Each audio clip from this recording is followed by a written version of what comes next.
So ಲೇಡೀಸಿಗೆ ಫಿಮೇಲ್ಸ್ಗೆ so respect ಕೊಡೋಣ.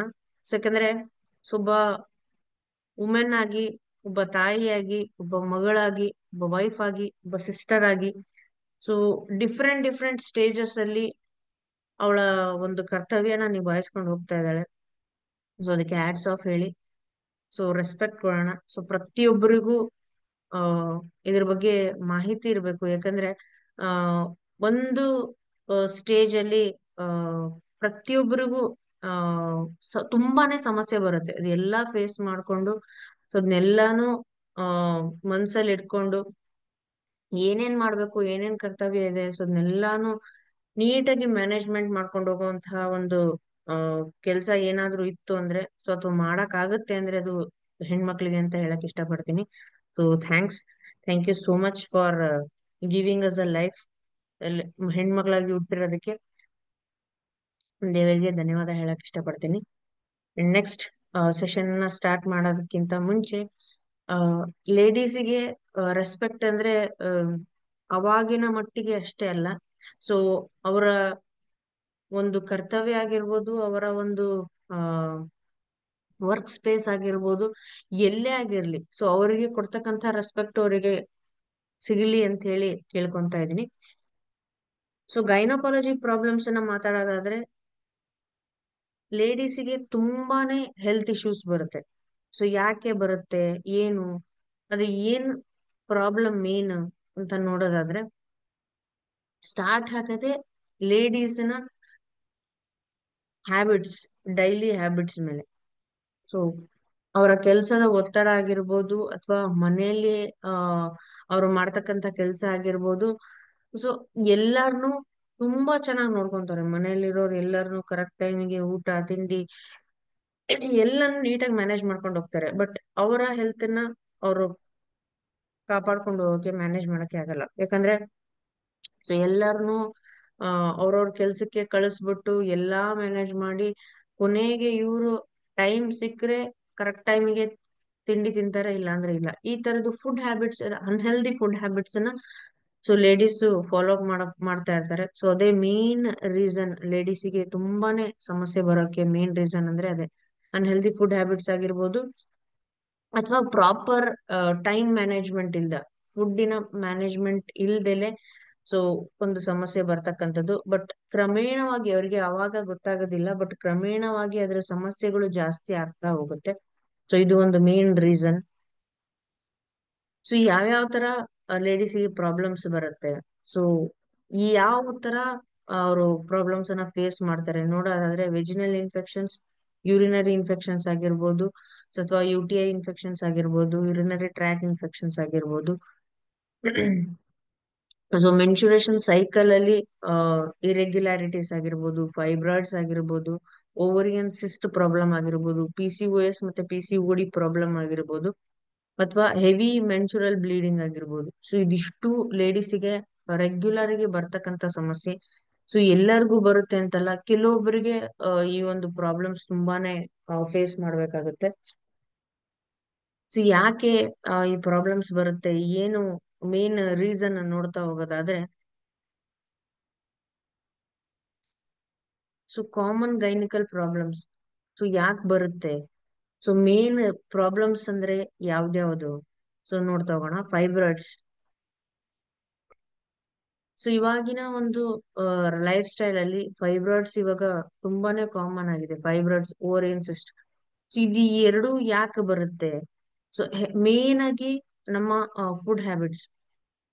So urinary infection ಆಗಿರ್ಬೋದು, uterine fibroids ಆಗಿರ್ಬೋದು, ಸೊ ಟ್ಯೂಮರ್ಸ್ ಆಗಿ ಕನ್ವರ್ಟ್ ಆಗಿ ಅದಾದ್ಮೇಲೆ ಕ್ಯಾನ್ಸರ್ ಆಗಿ ಕನ್ವರ್ಟ್ ಆಗುತ್ತೆ. ಸೊ ಫೈಬ್ರಾಯ್ಡ್ಸ್ ನಾವು ಇನಿಷಿಯಲ್ ಸ್ಟೇಜ್ ಅಲ್ಲಿ ಇದ್ದಾಗ ನಾವು ಅದನ್ನ ರಿಮೂವ್ ಮಾಡ್ಬೇಕು.